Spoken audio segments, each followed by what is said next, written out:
Il est pas tout à fait 8 heures, il fait encore nuit.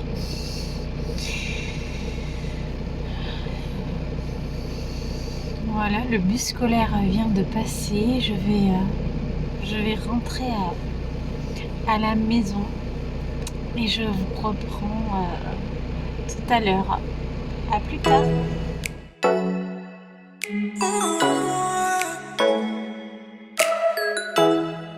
Je suis rentrée, je suis garée, je ne suis pas encore descendue de ma voiture. Voilà, vous avez passé un bon week-end.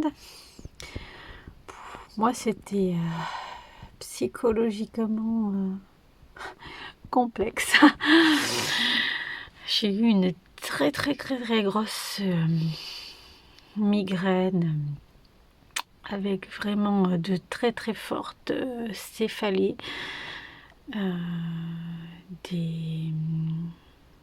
Des nausées. Voilà, c'était pas facile à gérer. J'ai eu du mal à trouver quelque chose qui me calmait. J'ai jonglé un petit peu avec certaines huiles essentielles que j'ai l'habitude de prendre. Et contre toute attente, ce qui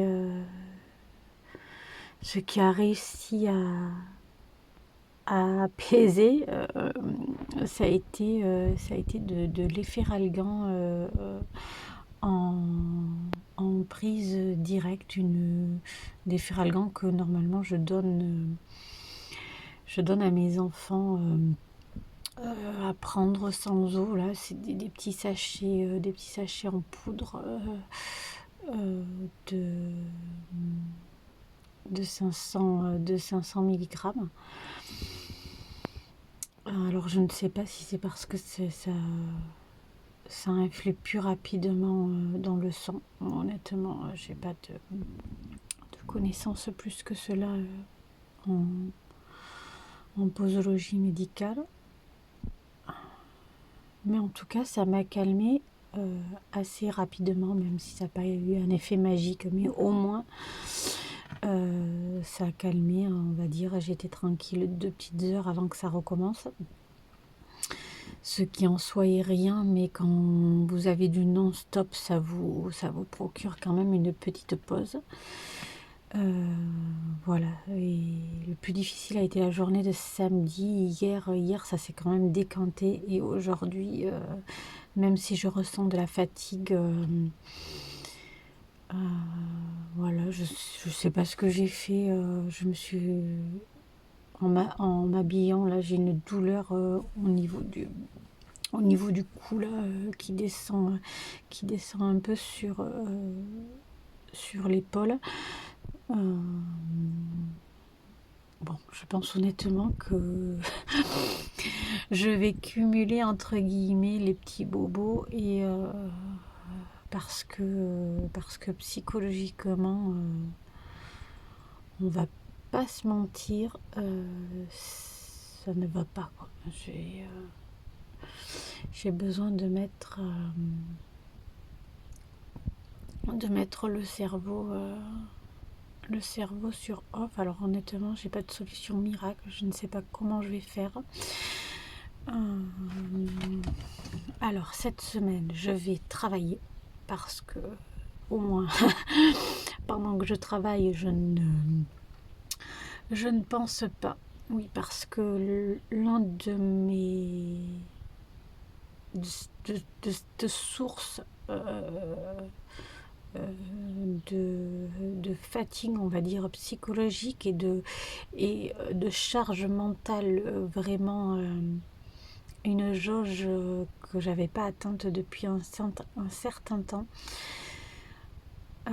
C'est des angoisses que je ne gère pas, qui arrivent. Par exemple, hier matin, j'étais avec ma grande, on flânait et il n'y avait rien en soi qui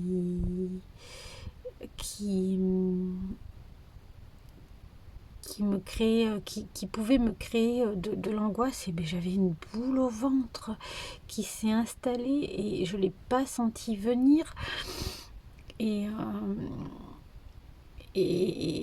bon, alors j'ai fait en sorte d'essayer de m'apaiser, voilà, je l'ai atténuée, mais en fait, ce sont des vagues qui arrivent et que je ne contrôle pas.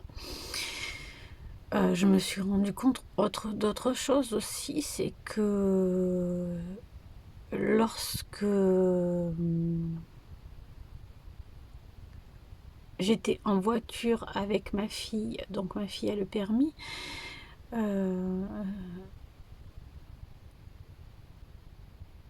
j'étais hyper angoissée alors que elle a fait la conduite supervisée, qu'elle conduit très bien et que je n'ai pas eu ça pendant ces semaines, on va dire, d'apprentissage.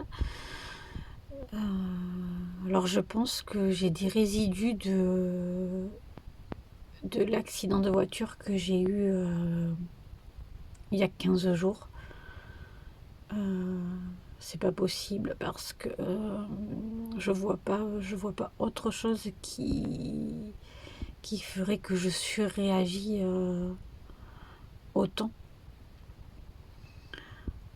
Bon voilà, ça fait un petit peu de cumul parce que bon, même si si financièrement aussi, bon, la société, on va pas dire que c'est au top, mais là il y a eu des rentrées financières et puis j'ai eu une exonération de charges des cotisations MSA, donc ça m'enlève un poids énorme, mais en fait ça m'enlève un poids sur le papier parce que mentalement, psychologiquement et de fait physiquement, je ne le ressens pas. Je reste toujours dans cette angoisse alors que je sais que je n'ai plus à les payer. Mais mon cerveau se projette alors que habituellement j'essaye de ne pas faire ça, de me dire allez, t'es ok pour ce mois-ci, pour le mois prochain également. Souffle et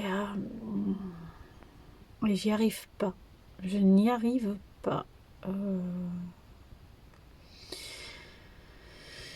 Donc cette semaine je vais essayer donc je vais travailler, faire le travail que j'ai à faire sur le terrain, donc répondre aux demandes des clients, commandes, ouverture de la boutique. Voilà, je vais lister le travail à faire, qui sera à faire au début de l'année sur les cultures, pour que j'ai la planification du travail pour mon apprenti quand il va revenir en janvier et qu'on puisse redémarrer l'année sans que j'ai à me préoccuper de tout ça, que ça soit fait. Voilà, je vais aussi avancer administrativement pour me libérer le plus possible l'esprit pour pouvoir partir chez mes parents et revenir pareil, avec sérénité. Alors je vous dis ça, mais on en a déjà parlé, hein. Je suis la reine de la procrastination et à tout moment je fais absolument rien de ce que je vous ai dit, hormis mon travail, voilà, mon travail quotidien, parce qu'il faut bien que je remplisse mes contrats envers mes clients, que ça soit de la vente aux particuliers ou concernant les magasins.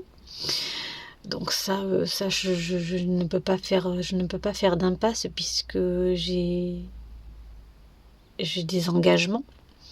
Mais l'administratif, honnêtement, je ne suis pas encore au pied du mur, donc voilà. Mais on va essayer de ne pas réfléchir comme ça. Et autre chose, donc il y a Eve point 3 lecture qui organise un 7 jours 7 livres à partir d'aujourd'hui, et donc je me dis que la lecture me fait énormément de bien. Quand je suis plongée dans un livre, je ne suis qu'à mon livre. Mes pensées ne s'éparpillent pas. Donc, je vais partir sur un 7 jours, 7 livres. Voilà, donc je vais sortir de cette voiture, je vais aller me faire peut-être couler un café et je reviens vous voir plus tard.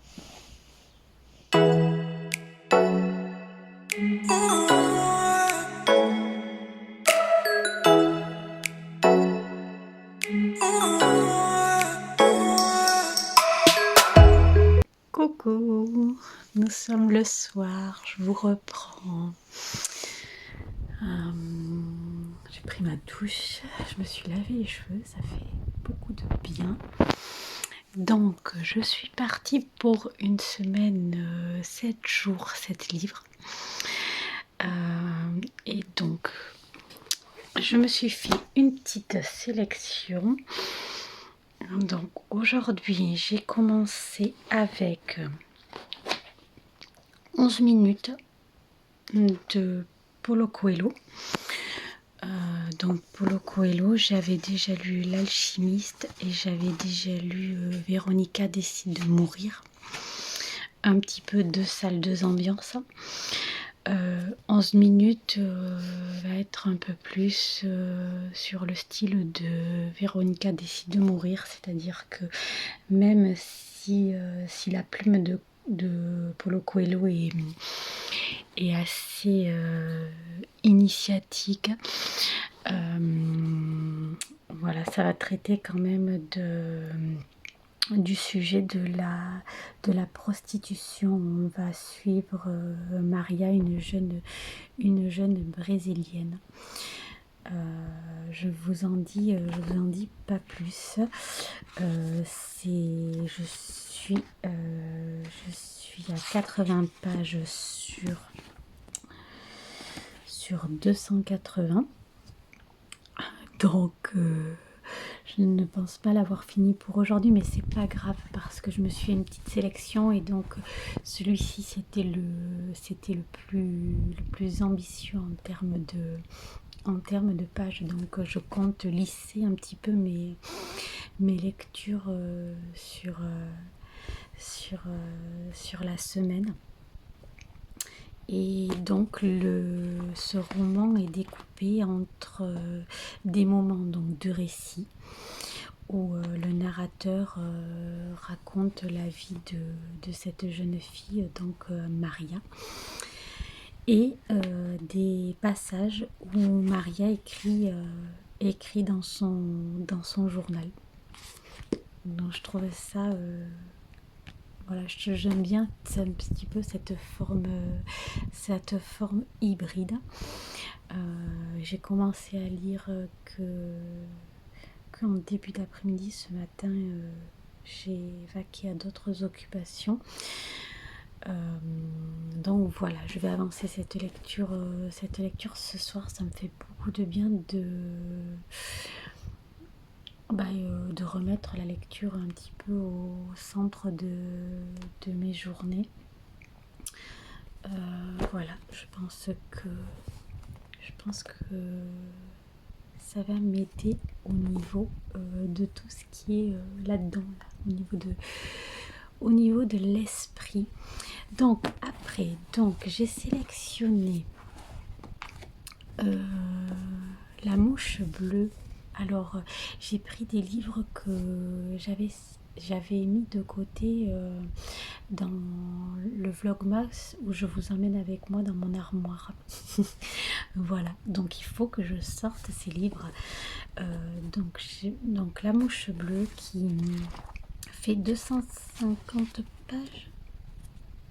260, ah oui, non, un petit peu plus, 200... maintenant on est sur 275 pages, mais on est sur du théâtre.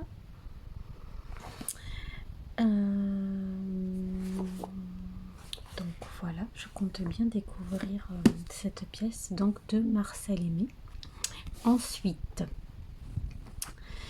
j'ai pris les Misfits de Arthur Miller, donc auteur que je ne connais pas du tout, avec cette belle couverture.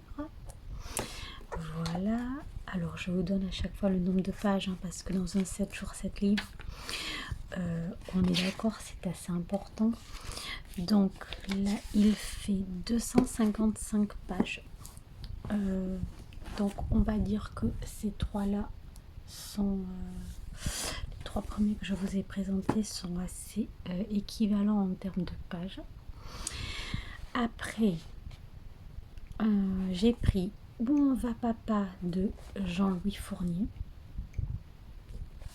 Voilà, qui fait 155 pages. Et voilà, qui est écrit quand même très aéré. C'est avec des... Voilà, je vous montre. Donc j'ai déjà lu des textes de Jean-Louis Fournier. On est sur quelque chose qui est plutôt relatif à de l'autofiction.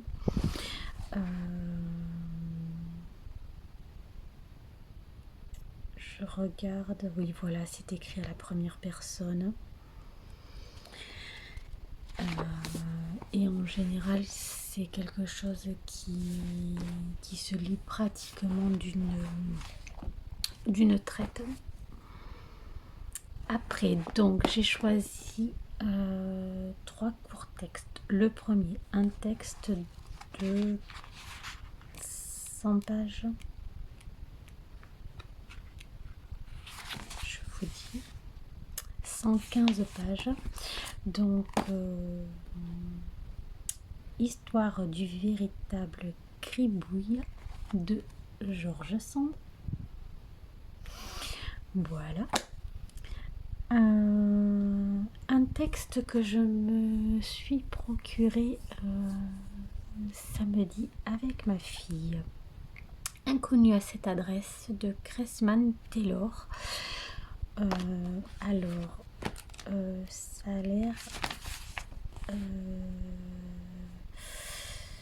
d'être un récit épistolaire, donc qui se passe en 1933 en Allemagne.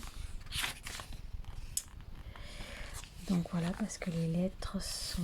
Donc ça se présente comme ceci. Voilà. Donc on a des lettres. Donc voilà, je n'en sais pas plus. Je n'ai pas lu la 4e de couverture plus que ça. En fait, j'ai vu un petit peu la présentation, j'ai vu 1933. C'est extrêmement court. On est sur 90 pages.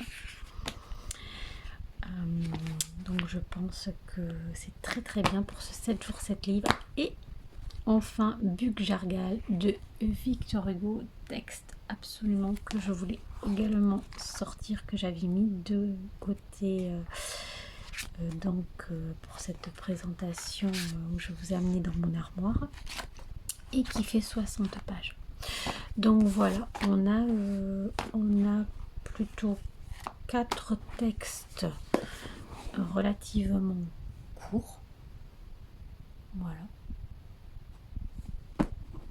Et 3 textes un petit peu plus ambitieux, avec quand même un texte certes conséquent en termes de pages, mais c'est du théâtre, donc je ne sais pas. Enfin, ça dépend. Et puis encore faut-il que j'accroche, parce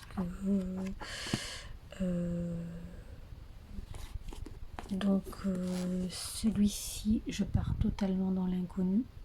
Il n'y a même pas de 4e de couverture, donc je ne connais pas l'auteur et je ne sais absolument pas de quoi cela va parler.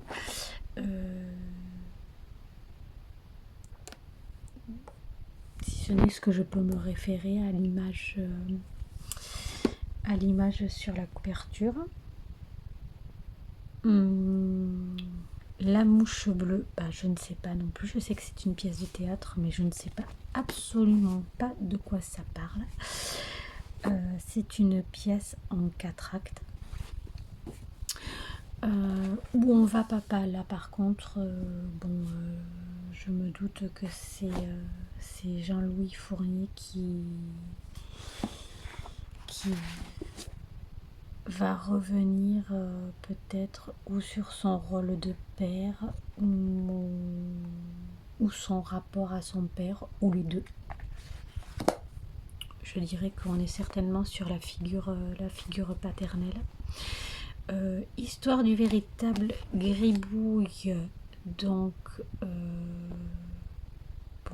là je pense que c'est du George Sand. George Sand a l'habitude d'écrire sur des personnages liés au milieu rural des années 1800. Voilà. Donc je dirais qu'on risque à être sur un personnage qui fait référence à cela.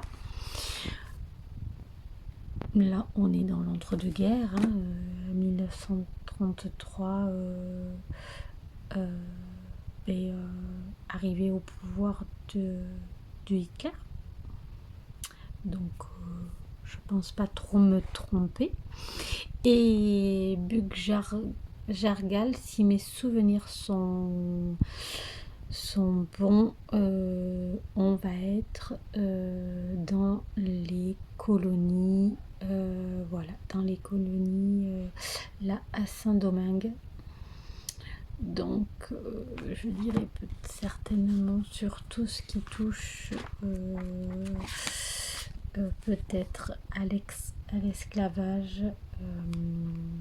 Voilà, je n'en sais pas plus. Je me lancerai dans cette histoire Si vous avez lu l'un de ses livres, ou si vous voulez partager sur l'un de ses auteurs, si vous avez lu d'autres titres de ses auteurs, ben venez me dire en commentaire, je serai ravie de partager avec vous. Et moi, je vais avancer sur 11 minutes de Paulo Coelho et passer ma soirée en compagnie de Maria.